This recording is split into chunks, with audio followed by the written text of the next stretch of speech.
Assalamualaikum warahmatullahi wabarakatuh. Saya Dimurdiati akan menjelaskan tugas tentang rekayasa pengembangan sistem informasi manajemen. Inisialisasi masalah. Di era kompetitif ini, unggul dalam bersaing merupakan tujuan setiap perusahaan dan organisasi.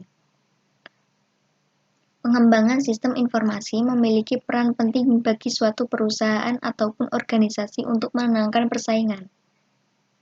Dalam mengembangkan sistem informasi terdapat model yang akan digunakan oleh seorang pengembang sistem atau analisis sistem. Model pengembang sistem informasi merupakan suatu petunjuk acuan yang digunakan dalam pengembangan sistem. Maka itu, sebagai seorang pengembang maupun analisis sistem atau programmer perlu memahami metodologi, pendekatan, serta model, alat, atau teknik penggunaan dalam mengembangkan sistem informasi seperti model konvensional dengan metode SDLC, System Development Life Cycle. Metode ini sangat populer dan banyak digunakan. Tahap metode SDLC perencanaan sistem lebih menekankan pada aspek studi kelayakan pengembangan sistem. Aktivitasnya meliputi sebagai berikut: membentukkan konsolidasi tim pengembang, mendefinisikan tujuan dan ruang lingkup pengembang, mengidentifikasi masalah-masalah yang ada bisa diselesaikan melalui pengembangan sistem, menentukan dan mengevaluasi strategi yang akan digunakan dalam pengembangan sistem, menentukan prioritas teknologi dan pemilihan aplikasi. Yang terakhir, analisis sistem. Implementasi sistem.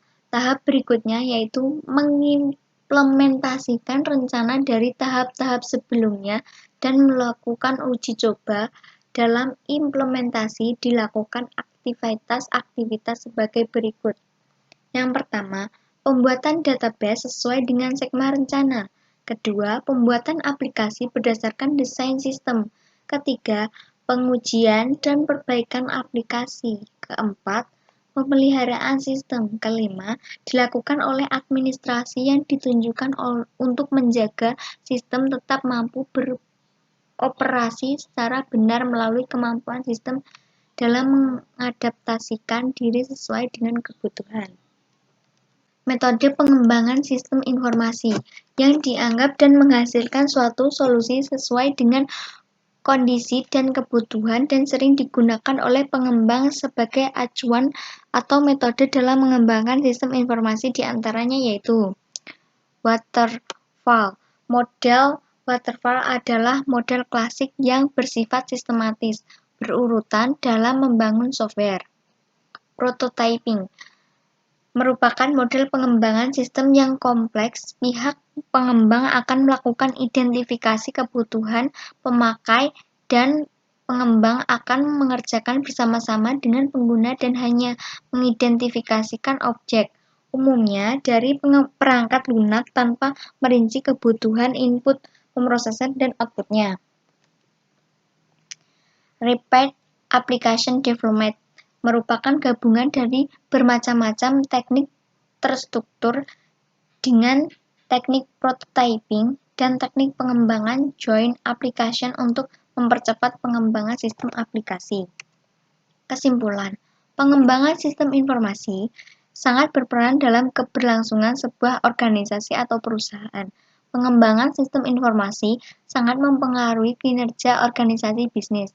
Pengembangan sistem informasi membuat proses bisnis suatu organisasi menjadi lebih efisien dan efektif dalam mencapai tujuan.